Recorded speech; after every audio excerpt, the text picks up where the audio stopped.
नमस्कार। News NCR के humans of Faridabad के 95th एपिसोड में आप सभी का स्वागत है। मैं हूं आपके साथ एकता रमन।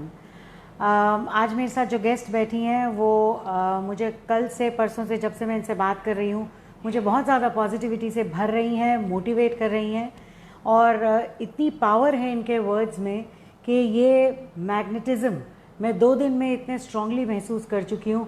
आई एम श्योर मेरी लाइफ में आगे जो होने वाला है बहुत अच्छा होने वाला है। I will not take too much time in introducing our guest for today. First of all, I will first welcome Madhvi today at our platform. Thank you. आपका बहुत स्वागत Thank you so much, Madhavi ji. Thank you. Madhvi Hans is the founder of Special Achievers. Special Achievers बड़ा special सा नाम है। Specially abled लोगों का एक अगर हम कहें, I won't call it a society but a group of or an amalgamation of people who are differently abled, specially abled और challenged कहना वैसे अब सही नहीं लगता क्योंकि मुझे ऐसा लगता है कि अगर एक किसी चीज़ में भगवान ने कोई कमी कर दी होती तो वो और इतनी जगहों पे पूर्ति कर देते हैं कि एक आम, जिसे हम आम इंसान कहते हैं, जिसके सब शरीर के सब अंग काम कर रहे हैं, उससे कई ज़्यादा ताकत इनमें है, माधवी में है और मैं 2 दिन से इस चीज़ को महसूस कर भी रही हूँ। Of course, thank you so much for your time and talking to us, Madhavi. सबसे पहले मैं चाहूँगी कि आप हमारे व्यूअर्स को बताएं कि आपकी लाइफ के 3 फेजेस हैं। बिल्कुल। Pre this injury that happened to you, so Madhvi is wheelchair dependent, again is not the right word and I'm seriously falling short of words, but she is, yes, independently on a wheelchair and a very independent person, yes. So एक phase है before she got into this state, एक phase है after she got into this state, and the third phase जो अभी तक चला आ रहा है और ये ही आगे तक इन्हें और लोगों को भी मोटिवेट करेगा जो उस चीज़ से रिकवर होने के बाद जिस फेज़ में ये आई। तो आप सबसे पहले अपने फर्स्ट फेज़ के बारे में बताइए। बिल्कुल। Life before getting into the wheel chair. 19 years पहले मैंने इंग्लिश में एमए की कुरुक्षेत्र यूनिवर्सिटी से और अपने करियर को लेके मैं बहुत कुछ प्लान कर रही थी। लेक्चरर बनना चाहती थी मैं। एकदम से रोड एक्सीडेंट ने लाइफ को पूरी तरह से टर्न कर दिया। उसमें मुझे स्पाइनल कॉर्ड इंजरी हुई और मैं व्हीलचेयर बाउंड हो गई। उस टाइम उस लाइफ को एक्सेप्ट करना, एक नॉर्मल लाइफ के चलते अगर आप बिल्कुल व्हीलचेयर पे आ जाते हैं, डिपेंडेंट हो जाते हैं, तो वो मेरे लिए बहुत शॉकिंग और बहुत चैलेंजिंग रहा। डेफिनेटली। पर मैंने अपनी लाइफ में कभी हार नहीं मानी। वो तो मुझे दिख रहा है, लेकिन 26 साल उम्र के 25 साल जो हैं वो आपने एक आम व्यक्ति की तरह बिताए जिसमें आपने बहुत अच्छी एजुकेशन ली and you had your own dreams and passion to pursue. As a girl, आपकी लाइफ में what were your dreams or what was your passion? What did you want to do? बहुत कुछ ड्रीम्स थे पर life पूरी तरह से turn हो गई तो उस टाइम ऐसा फीलिंग आई कि जैसे मैं ज़ीरो पर आकर खड़ी हो गई हूँ। मुझे समझ नहीं आ रहा था कि मैं लाइफ को अब किस डायरेक्शन में लेकर जाऊँ।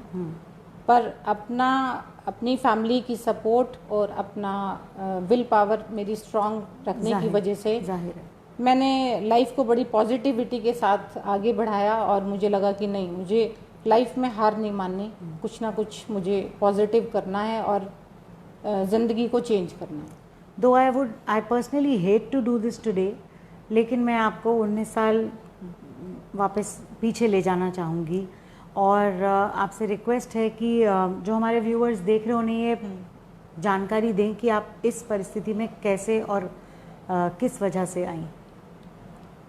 मेरा कार एक्सीडेंट हुआ और उस टाइम मेरी एक छोटी सी मिस्टेक थी कि मैंने सीट बेल्ट नहीं बांधा हुआ था। बहुत से लोग आज भी इस चीज़ के लिए बहुत केयरलेस रहते हैं कि लगता है कि सीट बेल्ट नहीं बांधेंगे तो क्या फ़र्क पड़ेगा जी। पर वो मुझे पता है कि अगर वो सीट बेल्ट बांधी होती तो शायद मेरे को इतनी बड़ी इंजरी नहीं होती। Were you driving? आप नहीं, आप मैं ड्राइव नहीं कर रही थी उस टाइम। अच्छा, आप नहीं चला नहीं, मैं ड्राइव नहीं कर रही थी और मैंने सीट बेल्ट ना बांधने की वजह से मुझे इतना मेजर एक्सीडेंट हुआ जो डॉक्टर्स ने कहा कि इसका अब कोई ट्रीटमेंट नहीं है। उस टाइम मेरा बैठने का भी बैलेंस ख़त्म हो चुका था। Oh my God. आपकी जानकारी के लिए बता दूं, मैं उनसे ज़्यादा डिटेल्स भी नहीं मांगूंगी, लेकिन एक पॉइंट पे जहां माधवी को स्पाइन में डैमेज हुआ, उस डैमेज के कारण the lower part of her abdomen has become completely dysfunctional and paralysed. Initially इनको ऑफ कोर्स बैलेंसिंग और सिटिंग चैलेंजेस थे, but with the support of the family, मैं यहाँ इक्विपमेंट्स की बात नहीं करूँगी क्योंकि इक्विपमेंट्स की सपोर्ट अलग चीज़ होती है, लेकिन with the support of her family she was able to sit upright and then life has changed. वो हम जानेंगे कैसे। तो आप जब ये एक्सीडेंट हुआ माधवी, और आप you went must have gone through some hospital treatment as well, कितने टाइम तक आप बेड रिडन थी? अपोलो में मेरा मेजर सर्जरी हुई स्पाइन की। ओके। और 3 मंथ्स के डिस्चार्ज के बाद मुझे वहाँ से सीधा एम्स दिल्ली ले जाया गया। वहाँ पे मैंने सवा साल मैंने फिजियोथेरेपी के लिए मैं वहाँ पर एडमिट रही। और मेरे लिए वो काफ़ी टफ फेज़ था क्योंकि तभी मेरे फादर को भी एक चोट लगी थी, तो उनका भी एक सर्जरी था।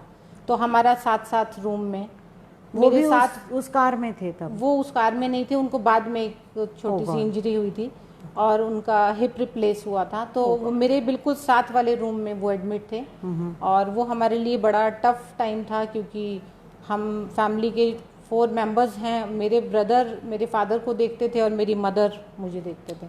तो सवा साल बहुत टफ था। उसके बाद मैं घर पर आई और कुछ टाइम बाद 2-1 महीने बाद मैं दोबारा से कुछ एक एडवांस उसके लिए रिहैब के लिए एम्स में मैं कुछ महीने फिर एडमिट हुई। तो आपको फिजियोथेरेपी वगैरह जो थी इसके लिए खास तौर पर एम्स में ही क्यों जाना पड़ता था? अच्छी फैसिलिटीज़ थी वहाँ पर। ओके। और व्हीलचेयर यूजर्स के लिए सिटिंग स्टैंडिंग कैसे करना है आपको, बहुत सारी चीज़ों के लिए अवेयरनेस वहाँ पर अच्छा ट्रीटमेंट था। तो इसलिए वहाँ काफ़ी लंबा टाइम मेरे फैमिली ने मुझे वहीं पर ही ट्रीटमेंट करवाया। माधवी, ये तो आप फिजिकल डैमेज के बारे में बता रही हैं, लेकिन इसके साथ मेंटल डैमेज भी हुआ होगा? बिल्कुल, क्योंकि आप एक नॉर्मल लाइफ है, उसके बाद आप सीधा व्हीलचेयर पे आ जाते हैं, तो बहुत सारी चीज़ें हम एक्सेप्ट नहीं कर पाते। डॉक्टर्स का जैसे कहना था कि ये इंजरी अब ठीक होना मुश्किल है, तो मैं उन पे विश्वास नहीं कर पाती थी। मुझे लगता था कि डॉक्टर्स ऐसे ही बोल रहे हैं, कुछ टाइम बाद हो सकता है कि ये उन्होंने कितने टाइम बाद कहा आपसे? मुझे 2-1 महीने में पता चल गया था कि मेरी इनकम्प्लीट इंजरी है, पर स्टैंडिंग मेरे लिए पॉसिबल नहीं है। तो मेरे लिए उसको एक्सेप्ट करना बहुत डिफ़िकल्ट था। मुझे बहुत टाइम लगा उसको एक्सेप्ट करने में, पर फैमिली ने बहुत सपोर्ट किया। उनका प्यार और उसकी वजह से मैं अपनी लाइफ को धीरे धीरे चेंज करती चली गई। पर सपोर्ट और प्यार से ज़्यादा मुझे लगता है कि एक अपनी एक अंदर की ताकत होती है।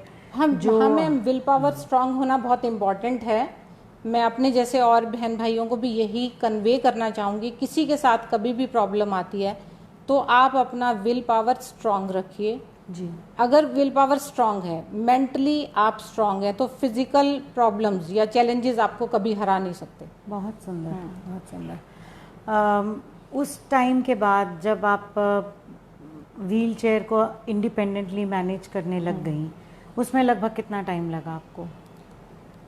मुझे एक्सीडेंट के बाद 2-2.25 साल लग गए कि मैं उस चीज़ को धीरे धीरे अडॉप्ट करने लगी। मुझे लगा कि नहीं, मुझे यही लाइफस्टाइल को अपनाना है और इसमें पॉजिटिव होकर खुशी खुशी लाइफ को बहुत अच्छे से बिताना है। धीरे धीरे समझ आने लगी मुझे, और मैं एग्जीबिशंस लगाती थी, मैं पेंटिंग्स में काफ़ी बिजी रहती थी घर पर। So that was before the accident?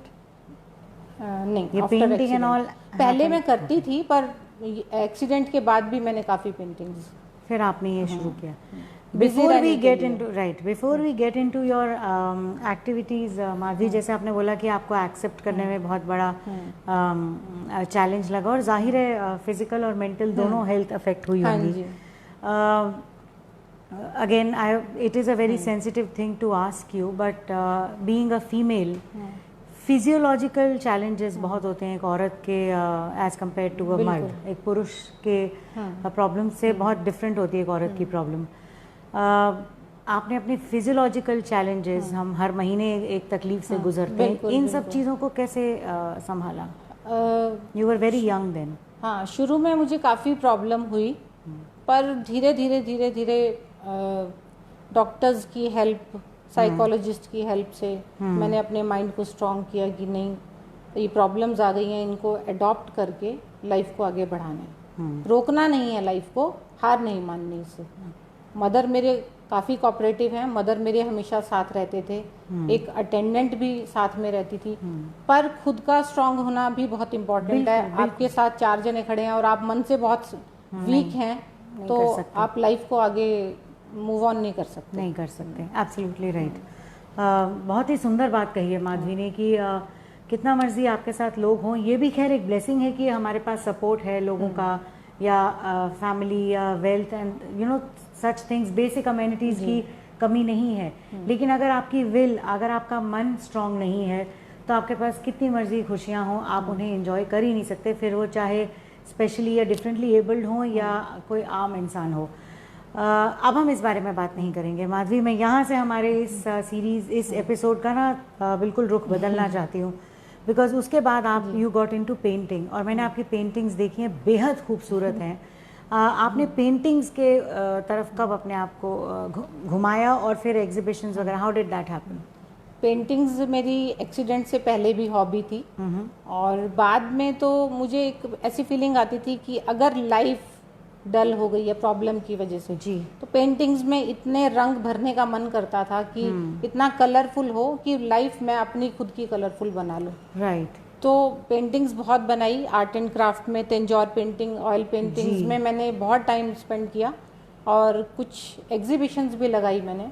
सबसे पहले बताइए, सेल्फ लर्न था या आपने इसकी प्रोफेशनल ट्रेनिंग ली या क्लासेस ली, कैसे किया? बहुत कम टाइम मैंने, शायद महीना एक मैंने इसका वो किया। वैसे मेरा खुद का ही आर्ट पहले, उस एक्सीडेंट से पहले ही मेरे को काफ़ी शौक था, तो इसी को मैंने आगे कंटिन्यू किया, क्योंकि अभी लगता था कि घर में अब करने के लिए कुछ है नहीं, तो पेंटिंग्स में बिजी रहती थी। उसके बाद थोड़ा डॉक्टर्स को लगा कि घर के घर में लाइफ को बांध के मत रखो। जब मैं कभी चेकअप के लिए जाती थी तो उनको लगता था कि लाइफ को थोड़ा सा चेंज करो, बाहर निकल के लोगों से इंटरेक्ट करो जी, तो लाइफ को डल मत करो। तो मेरे ब्रदर का जैसे पिछले 20 सालों से यहाँ फरीदाबाद में इंडस्ट्री है जी, तो मेरे ब्रदर काफ़ी कोऑपरेटिव हैं, पंकज हंस जी, उन्होंने मुझे मोटिवेट किया और उन्होंने कहा कि आप ऑफिस चलो और मेरे साथ ज्वाइन करो, तो आपकी लाइफ इससे चेंज होगी जी। तो आज से 13 साल पहले मैंने यहाँ ऑफिस ज्वाइन किया, और फाइनेंस में और काफ़ी एक्टिविटीज़ में मैं उनकी काफ़ी हेल्प करती हूँ और बिज़ी रहती हूँ, और मुझे लाइफ उसके बाद लगा कि एक बार दोबारा से टर्न आया। कमाल है। और पॉजिटिविटी की तरफ मैं दोबारा आई। कमाल है। क्योंकि मैं इंडिपेंडेंट रहना चाहती थी, और धीरे धीरे मैंने सब हेल्प घर लेना बंद कर दिया। इंडिपेंडेंट तो आप हैं, मैं आपको कहीं से भी, I will never say that she is dependent, she is completely independent. तो फिर पेंटिंग्स वगैरह करना छोड़ दिया या वो अभी भी करती हैं? घर पर वैसे मेरे छोटे नेफ्यू नीस हैं, तो अभी मैं शौक से कभी कभी उनको सिखा देती हूँ, तो वैसे कम हो गया, क्योंकि उसके बाद कुछ और एक्टिविटीज़ में मैं इन्वॉल्व होती चली गई। राइट। आपकी और एक्टिविटीज़ के बारे में, अचीवमेंट्स, मैं इन्हें एक्टिविटीज़ नहीं कहूँगी। So Madhavi is also a sports person, और आमतौर पे लोग सोचेंगे स्पोर्ट्स माधवी कैसे करती है, तो ज़रा बताइए कि आप स्पोर्ट्स पर्सन कैसे बनी, वो वाला side, the sports person side of Madhavi बताइए, और अपने स्पोर्ट्स के बारे में बताइए। 2015 में मेरी फ्रेंड हैं प्रज्ञा, योगा इंस्ट्रक्टर हैं, उन्होंने मुझे थोड़ा मोटिवेट किया कि मैं पैरा स्पोर्ट्स ज्वाइन करूं, और लाइफ में चेंज भी आएगा, और मैं थोड़ा सा पहले से अपने आप को एक्टिव भी फील करूंगी। तो मैंने जवाहरलाल नेहरू स्टेडियम जाना स्टार्ट किया, और डिस्कस थ्रो, जैवलिन थ्रो और शॉट पुट में मैंने ट्रेनिंग ली। बहुत खूब। और 2016 में दुबई में मैंने पार्टिसिपेट किया इंडिया टीम की तरफ से। वंडरफुल। तो वहाँ से आने के बाद थोड़ा सा मेरी फिजिकल कंडीशन थोड़ी सी डाउन हो गई, क्योंकि काफ़ी रफ एंड टफ ट्रेनिंग होने की वजह से वो मुझे गेम उतना सूट नहीं करा। अच्छा, हाँ, तो मैं करना चाहती थी पर हेल्थ की अफेक्ट वजह होने से, लग गई। हाँ, ओके, तो डॉक्टर्स का कहना था कि मैं गेम करना चाहती हूँ तो थोड़ा सा गेम को चेंज करूँ। ओके, तो मैंने उनकी एडवाइस से 2017 में 10 meter air pistol shooting join किया कमाल है। और 2018 और 2019 में हरियाणा स्टेट में मेरा गोल्ड मेडल रहा बहुत ही सुंदर, बहुत सुंदर, वंडरफुल। और रीजनल मैचेस में भी कई जगह मेरे गोल्ड मेडल रहे। उसके बाद भी मुझे लगता था कि मुझे कुछ और करना है, मतलब मन नहीं लाइफ, भरा। हाँ, लाइफ में कुछ और करना है। तो कदमों को रुकना मंजूर ना था, कदमों को रुकना मंजूर ना था, राहें और भी तो हैं, तय करना है तो क्यों ना हंस कर करें, ज़िंदगी एक सफ़र ही तो है। कमाल है, वेरी ब्यूटीफुल। तो मैंने लाइफ को एक और टर्न दिया और जैसे ही 2020 में लॉकडाउन आया तो उसके बाद थोड़ा सा लाइफ स्लो हो गई। अब सभी कोरोना से बहुत ज़्यादा इफ़ेक्ट हुए जी, और एक बड़ा नेगेटिव माहौल हो गया। ट्रू। तो शूटिंग की ट्रेनिंग ऑलमोस्ट बंद हो गई, घर पर थे। तो लगता था कि क्या किया जाए। तो हमारे एक सर्कल फ्रेंड सर्कल है, उनमें नेहा शालिनी दुआ हैं, बीजेपी स्पोक्स पर्सन। ओके, वो नेहा फाउंडेशन है उनका। तो उन्होंने मुझे आत्मनिर्भर भारत के प्रोजेक्ट पर काम करने के लिए अपने फाउंडेशन में इनवाइट किया, बोला कि आप इस उसमें अगर काम करना चाहते हैं तो अभावग्रस्त महिलाएं और लड़कियों को फ्री ट्रेनिंग का मुझे एक मौका मिला। तो बहुत सारे लोगों को लगता था कि इस टाइम पे जाना एक थोड़ा सा रिस्की है। जी बिल्कुल, क्योंकि मैं व्हीलचेयर बाउंड थी, मेरी और भी ज़्यादा लिमिटेशंस जी, और काफ़ी टफ सिचुएशन थी। तो मैं फिर भी करना चाहती थी। तो मैं ऐसे में अपने ड्राइवर के साथ दिल्ली जाकर उनको फ्री क्लासेस दी। और तो ये जो महिलाएं थी जिन्हें आपने फ्री क्लासेस दी, ये डिफरेंटली एबल्ड थी या ये नॉर्मल थे? अच्छा, तो इनको आपने किस चीज़ पे क्लासेस दी, किस तरह का काम किया इनके साथ? एक्चुअली मैंने इनको स्टिचिंग का उसमें जूट बैग, पेपर बैग और इनको मास्क बनवाने। उस टाइम लगता था कि घर पर बैठकर ये लोग इंडिपेंडेंट होकर जूट बैग्स बनाकर अपना कुछ ना कुछ अपना अर्निंग का कुछ सोर्स वो कर सकते हैं। बहुत अच्छा। तो इनको jute bag, paper bag, mask और इनको राखियाँ मैंने इनको फेस्टिवल पे बनवाकर, तो मैंने इनके साथ काफ़ी इस तरह से बिजी भी हो गए और उन्हें, और आपसे बेहतर कौन मोटिवेट कर सकता था? मुझे अच्छा लगता था कि सेटिस्फेक्शन होती थी कि मैं उनके साथ टाइम अच्छा उनकी हेल्प कर रही हूँ और उनके किसी काम आ रही हूँ। राइट। तो हालांकि आप विश्वास नहीं करेंगे, जहाँ मैं जाती थी जिस सेंटर में, बेसमेंट में था वो, तो मेरे लिए जाना बहुत डिफ़िकल्ट था। तो ट्रेनिंग देने के लिए मैं 3 लोगों की हेल्प लेती थी और वो मेरी चेयर को नीचे लेके जाते थे और ट्रेनिंग देने के बाद वो चेयर मेरी, मुझे उस टाइम लग रहा था कि ये काफ़ी डिफ़िकल्ट है, तो फिर भी मैंने उसको किया। हाँ, नहीं, वो आपके मोटिवेशन अगर मन को ही में अगर हो जी, कि आप करना चाहते हो तो चीज़ें बहुत इजी हो जाती हैं। अगर आपको लगे कि आप नहीं ये मैं नहीं कर पाऊंगी ये, तो आप सब कुछ होने के बाद भी आप कुछ नहीं कर सकते। तो चैलेंजेस तो लाइफ में आ ही चुके थे, तो इसको या तो इससे हार जाओ या इसको हरा दो। हाँ, या इसमें से अपॉर्चुनिटी, या इसे हराओ या फिर खुद हार जाओ। करेक्ट। एक चीज़ तो चूज करनी पड़ेगी। करेक्ट। एंड आपने हारना तो खैर सीखा नहीं है। Right. So you made it, you saw opportunities out of your challenges, which is a very beautiful, इससे बेहतर मोटिवेशन और कुछ हो भी नहीं सकता किसी के लिए भी, कि किस तरह से इतने ज़्यादा चैलेंजेस आने पर भी इन्होंने उसमें से भी अपॉर्चुनिटी निकाली है और अपने आप को मोटिवेट करने के अलावा और लड़कियों और महिलाओं को भी मोटिवेट किया।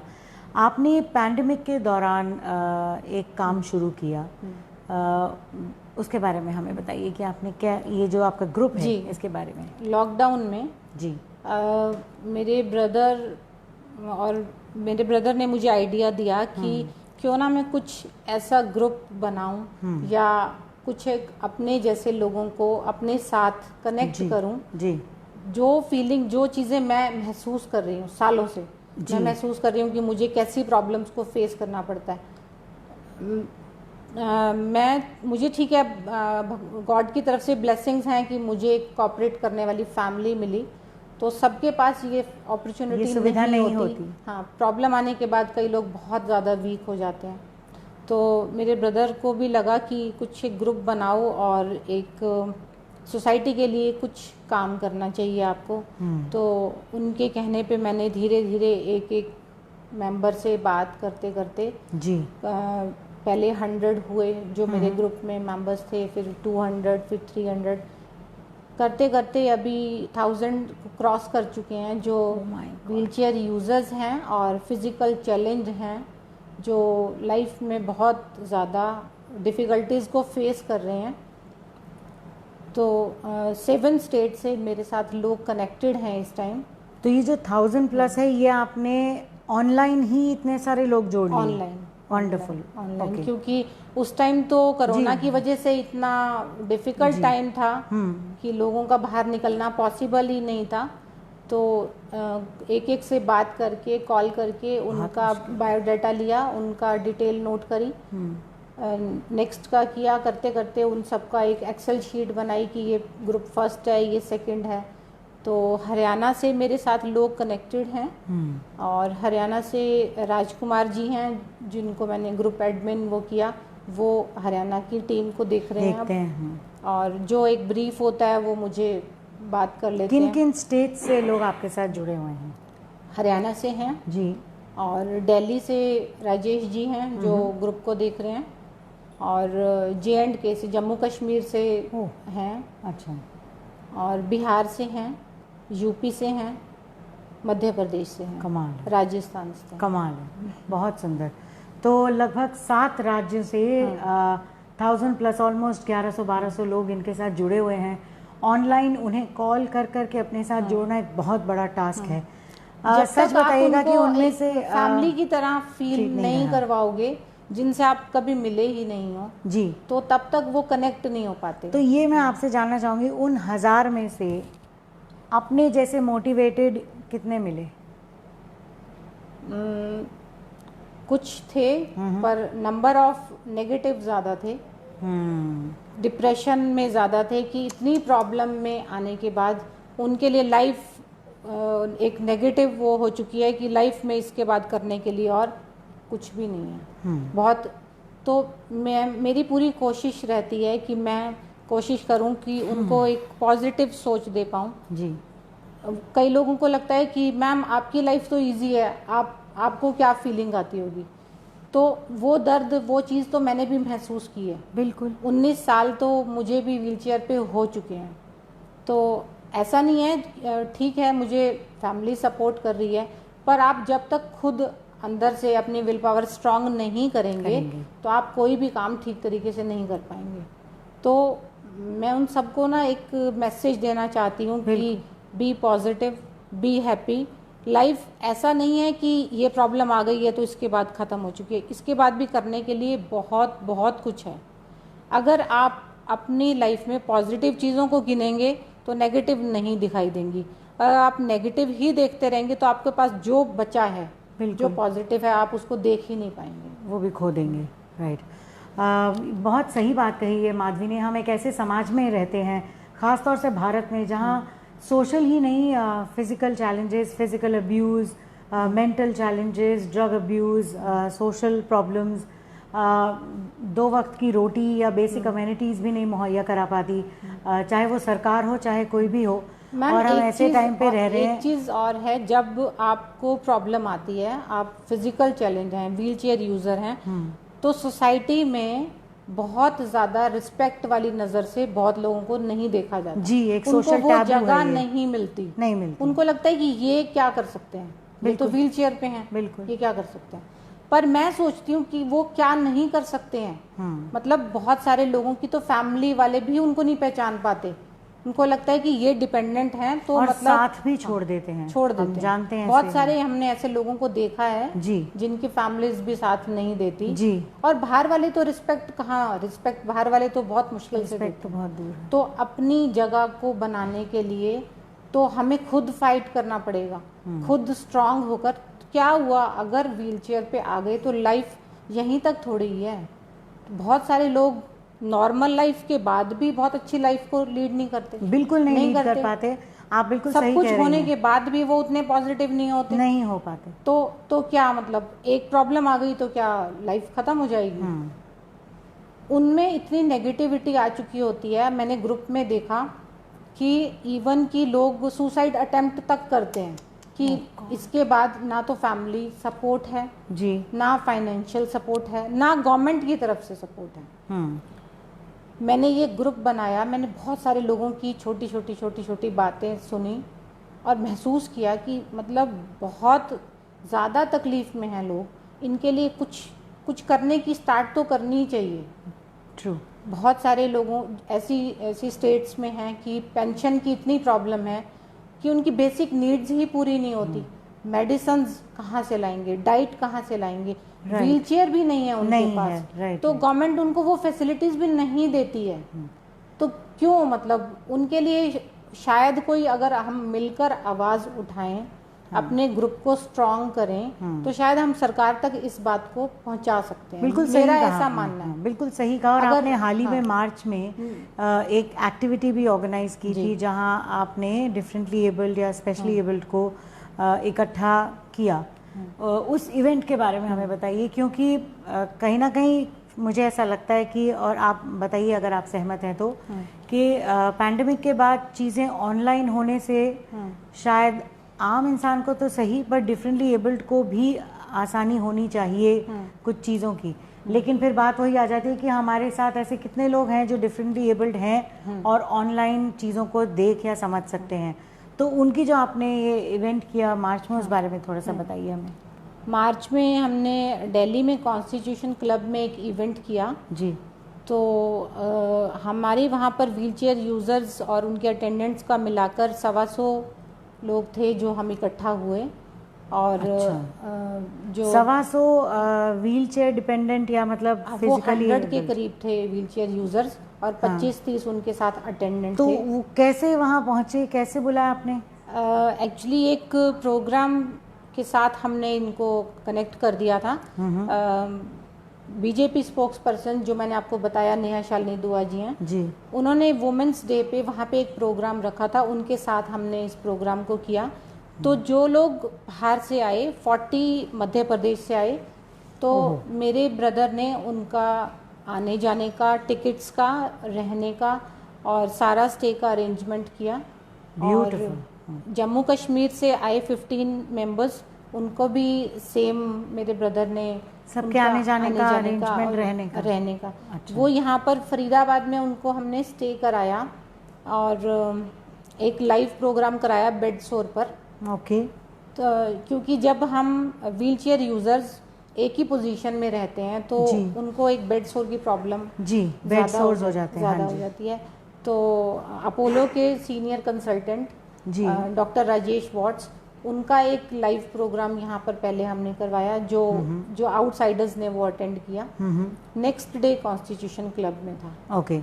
तो ये करने का ये एक मोटिव था कि जो लोग बहुत सालों से घर से निकले ही नहीं है, तो उनको लगता है कि फैमिली तो कई बार सपोर्ट नहीं करती जी, उनको लगता है कि अब उनका और कोई फ्रेंड सर्कल या कुछ रह ही नहीं जाता। मैं उनको यही वो करना चाहती हूँ, स्पेशल अचीवर्स एक ग्रुप नहीं है, ये एक परिवार है। बहुत अच्छा। ये एक फैमिली है, मुझे एक फैमिली की तरह इसको बनाना। सब दोस्त हैं। आप शेयर कर सकते हो, आप जो फैमिली में नहीं कर पाते तो आप हमसे करो, दोस्त बनाओ और ज़िंदगी को जियो, ज़िंदगी को ख़त्म मत करो। कई लोग इसको टाइम पास कर रहे हैं कि बस लाइफ में प्रॉब्लम आ चुकी है, बस बेड पे सालों सालों निकाल देते हैं जी। तो मैं उनको एक मैसेज देना चाहती हूँ और उनके लिए मैं काम करना चाहती हूँ कि नहीं, लाइफ इससे ख़त्म नहीं हुई, बाहर निकलो, जियो।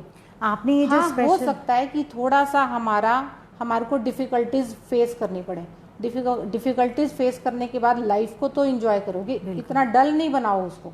बहुत सारे रास्ते हैं। तो आपने और भी सेमिनार्स इनके लिए ऑर्गेनाइज करवाए, सब लोगों को ऑनलाइन बहुत सा ज्ञान भी मिला, उसके बारे में बताइए कि वो क्यों ऑर्गेनाइज करवाया आपने, उसमें क्या सिखाया गया? एक्चुअली जब आप किसी को इंजरी को 20 साल हो गए, किसी को 15 साल हो गए, किसी को 40 इयर्स भी हो चुके हैं। जी, आपने बताया 40 इयर्स भी, तो मेंटली वो धीरे धीरे वीक हो चुके होते हैं। उनको एक मोटिवेशनल स्पीकर की बहुत ज़रूरत है, उनको साइकोलॉजिस्ट की बहुत ज़रूरत है जी। उनसे मैंने, मेरा फर्स्ट वेबिनार था जो मोटिवेशनल स्पीकर का था, मनमोहन दत्त सर, फरीदाबाद के जी, मनमोहन NLP एक्सपर्ट जी, है। जी, जी जी, जी जी। फर्स्ट सेशन मैंने उनका ही करवाया था, ताकि जो नेगेटिव लोग हैं, जो घर से क्या मतलब सिटी से क्या, घर से भी बाहर नहीं निकलते, इवन कि कमरे से भी बाहर नहीं निकलते जी, बहुत सालों से, वो ये बोलते हैं कि हम तो कभी तैयार ही नहीं हुए। जी, मतलब ऐसे आप और ही, मैं पहले हाँ, बात कर भी रहे थे कि एक स्पेशली एबल्ड भी खूबसूरत दिखना चाहता है, तैयार होना चाहता है। तो उनको मेंटली स्ट्रांग करना बहुत इम्पोर्टेंट है। बहुत इम्पोर्टेंट। जब तक मेंटली स्ट्रांग नहीं होंगे तो बाकी सारी फैसिलिटीज अगर उनके पास हैं भी तो भी उनके काम नहीं आएंगी। तो उनके लिए कुछ ऐसे वेबिनार्स अरेंज कराए। डॉक्टर राजेश वॉट्स का अपोलो से करवाया, जिनको प्रेशर सोर की प्रॉब्लम रहती है, उन्होंने प्रेशर सोर का बहुत डिटेल में उनका वेबिनार लिया, ताकि उनको डे टू डे रूटीन में जो प्रॉब्लम्स आ रही हैं, माइंड में मेरे ये था ब्रदर के भी कि क्यों ना कोई ऐसा प्लेटफॉर्म बनाया जाए जिसमें कुछ एक ऐसे एक्सपर्ट्स को लाया जाए जो दूसरों को घर बैठे हेल्प कर सके। जी, जैसे कि आउटस्कर्ट्स में है, गांव में है, बहुत सारे लोगों के पास फ़ोन है पर उनका वहाँ से यहाँ तक ट्रीटमेंट के लिए आना पॉसिबल नहीं है। बिल्कुल सही। फाइनेंशियली भी बहुत टफ है और फिजिकली भी आप एक अटेंडेंट के बिना नहीं आ सकते। जी, तो spinal injury, Indian spinal injury centre से साइकोलॉजिस्ट हैं और डॉक्टर शानू श्रीवास्तव, उनका भी करवाया, और यूरोलॉजिस्ट हैं डॉक्टर दिनेश सुमन, साइकोलॉजिस्ट हैं डॉक्टर ये शिवजीत सर राघव सर को 40 इयर्स हो चुके हैं इंजरी को।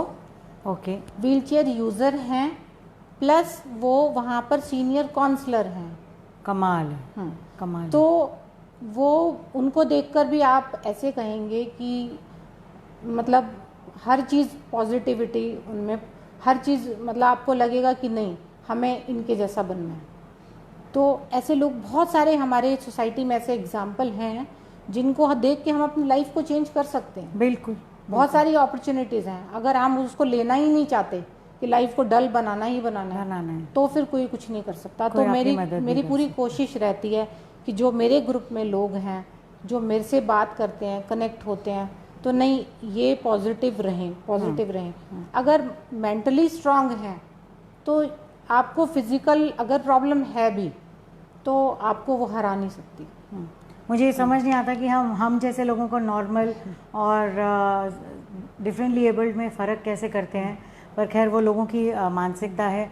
इस मीट के बाद जब आपने उनको फिज़िकली भी, आप ऑफलाइन भी उनसे मिले, और आपने इससे पहले हम जब चर्चा कर रहे थे तो आपने बताया कि कुछ मुद्दे हैं आपके प्लानिंग में जिन पर आप काम करना चाहती हैं। और देखिए बहुत सी संस्थाएं हैं जो पैंडेमिक के दौरान, कोरोना के दौरान अचानक से फॉर्म हुई, लेकिन क्या आपकी संस्था ऐसी है जो पैंडेमिक आया तो आई और गया तो गई, या आप आगे काम करना चाहती हैं?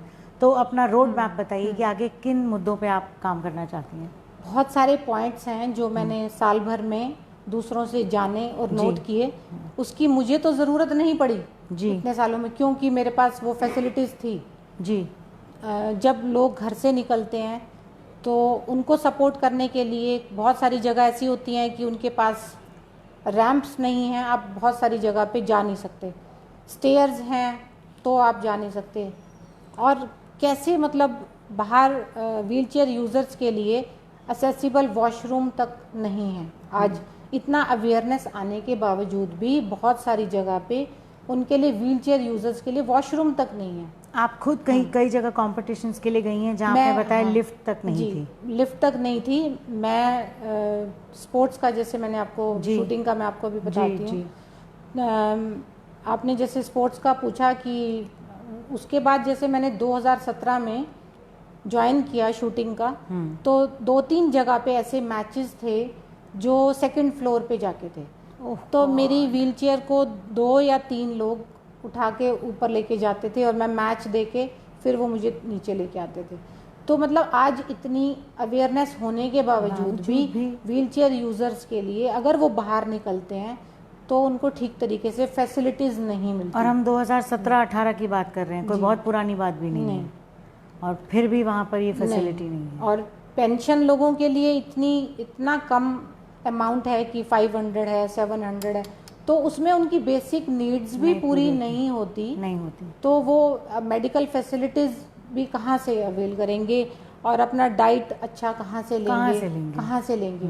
तो वो इतना डिपेंडेंट हो जाते हैं फैमिली पे कि उससे वो डिप्रेशन में आते हैं। जाहिर है, फिर जिंदगी डिप्रेशन में आते हैं कि भी फैसिलिटीज भी नहीं है, गवर्नमेंट की तरफ से भी कोई हमें सपोर्ट नहीं है, तो लाइफ में फिर डिप्रेशन आता है। तो उनको ऐसे सेशंस की बहुत इम्पोर्टेंट है उनके लिए कि वो टाइम टू टाइम होने चाहिए। आज सुनेंगे तो कुछ दिनों बाद वो भूल जाएंगे, लगेगा फिर लाइफ का क्या है, ये तो प्रॉब्लम्स तो हैं, ये तो खत्म नहीं हो रही। तो ऐसे तो माधवी, सरकार की योजनाएं हैं जो स्पेशली एबल या दिव्यांग जन के लिए हैं, तो क्या ये योजनाएं उन लोगों तक पहुंच नहीं पाती या अवेयरनेस नहीं है? क्या कारण है कि हमें पता ही नहीं होता? कुछ ऐसी प्रॉब्लम आती है जी कि जो वहाँ तक पूरा नहीं पहुँच पाती, जो बहुत लो मतलब ऐसे एरिया में रहते हैं जो निचले तबके के हैं। बिल्कुल राइट। जी। दिव्यांग तो कहीं भी हो सकते हैं। जी, कहीं भी हो सकते हैं जी। उनके पास कुछ भी नहीं है, वो अवेयरनेस भी नहीं है और वहाँ तक उनको कोई फैसिलिटीज़ नहीं है। तो हमने साल भर में कुछ एक पॉइंट्स नोट किए कि उनकी पेंशन इंक्रीज होनी चाहिए जी, उनको एक बेसिक नीड, उनको व्हीलचेयर तो एटलीस्ट जो अफोर्ड नहीं कर सकते, बिल्कुल उनको व्हीलचेयर मिलनी चाहिए, उनको अच्छा फूड डाइट की जो बहुत सारी ताकि वो शारीरिक तौर से और ज़्यादा प्रॉब्लम ना आए उनकी लाइफ में जी। तो ये सारी बेसिक नीड्स उनकी पूरी होनी चाहिए। इसके लिए मैं पूरी कोशिश करूंगी। मैं आरएसएस से बहुत सालों से कनेक्टेड हूँ जी, और हम कोशिश कर रहे हैं कि भी किसी तरह से हम बहुत बड़ा एक ग्रुप, स्ट्रॉन्ग ग्रुप बनाएं और कुछ एक महीनों में हम मीटिंग भी रखा करें। ऐसा नहीं है कि हमने एक बार मीटिंग की उसके बाद हम नहीं कर रहे तो फिर अगर परिवार है तो जाहिर है कि आप मिलेंगी भी। हाँ, कोई फायदा नहीं है। अगर परिवार आपने बनाया है जी, कोशिश रहेगी कि साल में एक बार जैसे भी हम उनको यहाँ पर इनवाइट करें जी। उनको मेरे ब्रदर पूरा कोऑपरेट कर रहे हैं इसमें, जाहिर है। हाँ, पंकज हंस जी, उनका मेरी हर फील्ड में उन्होंने मेरे को बहुत कोऑपरेट किया है, मेरे लिए एक बहुत स्ट्रॉन्ग पिलर हैं और इनफैक्ट लाइक योर फादर जी। बिल्कुल जी, उनकी जगह है। मेरी फैमिली ने भी बहुत सपोर्ट किया है। तो मुझे लगता है कि हम अगर एक स्ट्रॉन्ग ग्रुप बनाएं और धीरे धीरे अपने रास्ते निकालने की कोशिश करें तो शायद हम सरकार तक अपनी बात को पहुंचा सकते। बिल्कुल पहुंचा सकेंगे। हाँ। इसमें कोई दो राय नहीं है। जिस जज्बे और जिस ताकत के साथ और जितने लोगों को आपने अपने साथ जोड़ा है, जो इस तरह के काम में इनके साथ जुड़ रहे हैं, और हमारे चैनल के माध्यम से भी मैं ये कहना चाहूँगी कि बहुत सी ऐसी वैसे तो ये सरकार की जिम्मेदारी है, लेकिन बहुत सी समाज सेवी संस्थाएं हैं, तो मुझे लगता है कि उन्हें भी सामने आना चाहिए और इस तरह के किसी भी नेक काम में अपना सपोर्ट देना चाहिए। फिर हम ऐसे समाज में हैं जहाँ एक तरफ तो वो लोग रो रहे हैं जिनके पास शायद टूटी हुई चप्पल है, पर दूसरी तरफ वो लोग भी हैं जिनके पास पाँव ही नहीं है। तो instead of looking at your problems, let's try and look at someone else's problem so we get the energy। वो बोलते हैं ना कि मुश्किल इस दुनिया में कुछ भी नहीं, मुश्किल इस दुनिया में कुछ भी नहीं, फिर भी लोग अपने इरादे तोड़ देते हैं। अगर करने की हो चाहत कुछ तो रास्ते के पत्थर भी अपनी जगह छोड़ देते हैं। बहुत सुंदर, बहुत ही सुंदर बात कही। Such highly motivated and energetic person. और जिस तरह से आप कह रही हैं कि आपकी कोशिश ये रहेगी कि आप उन लोगों को अवेयर करें और उनमें जीने का एक जज्बा पैदा करें, तो हमारी तरफ से जितनी मतलब एज मीडिया हमारे माध्यम से जितनी भी हम मदद कर पाएंगे माधवी की और माधवी की टीम की, इस परिवार की, वो बहुत हमारे लिए बहुत बड़ी बात होगी। मेरे लिए स्पेशल अचीवर्स एक परिवार की तरह है जी, और मैं चाहती हूँ कि मैं इसको धीरे धीरे और स्ट्रॉन्ग करूँ और उनमें पॉजिटिविटी लाऊं जो नेगेटिव हो चुके हैं, और सरकार तक हम धीरे धीरे अपने पॉइंट्स को रखें और उस पर काम करें। ये मत सोचें कि ये सब करने से क्या होगा, नहीं, इसकी ज़रूरत है समाज में। हाँ, ये कई लोगों का ऐसा कहना होता है कि आप ये सब कर भी लोगे तो क्या फर्क पड़ जाएगा। अरे फर्क पड़ेगा ना, अगर फाइट करने के लिए घर से निकलेंगे ही नहीं, जी, फाइट करने के लिए निकलेंगे ही नहीं तो फिर हम पहुंचेंगे कहाँ। तो ट्राई करेंगे तो धीरे धीरे हम अपनी मंजिल तक पहुंच ही जाएंगे। बिल्कुल।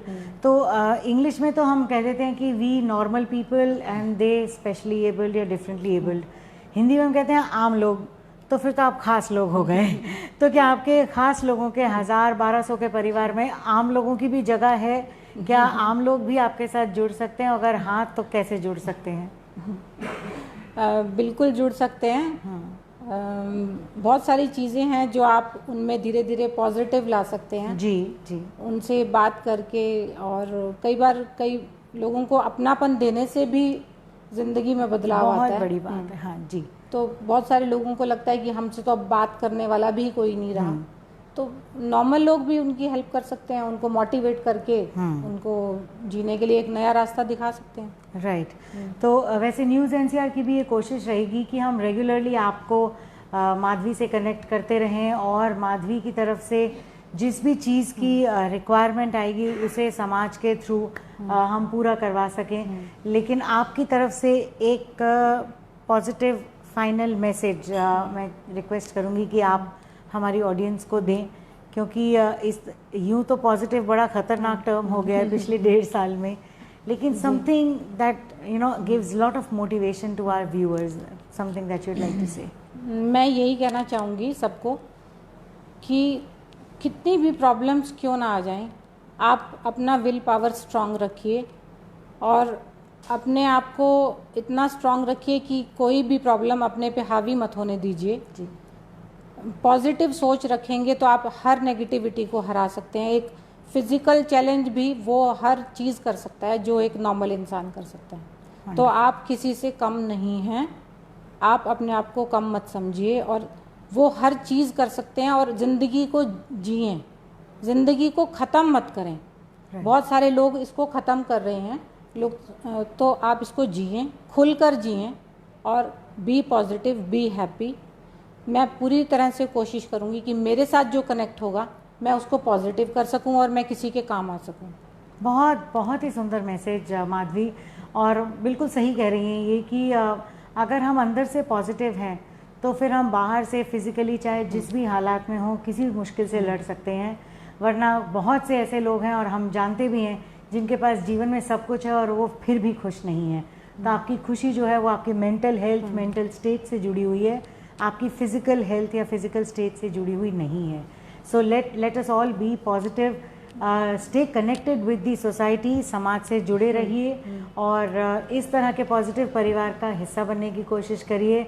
आप खास लोगों से रिक्वेस्ट है कि हम आम लोगों को अपने साथ जोड़ते रहिए, और so much gratitude towards you. आपने मुझे ये मौका दिया सबसे इंटरेक्ट होने का, आपने टाइम दिया, इतने खुल के अपनी लाइफ को सबके सामने रखा, अपनी feelings, inner most feelings share करी। इतना कुछ बोलने के लिए, बताने के लिए बहुत हिम्मत चाहिए होती है।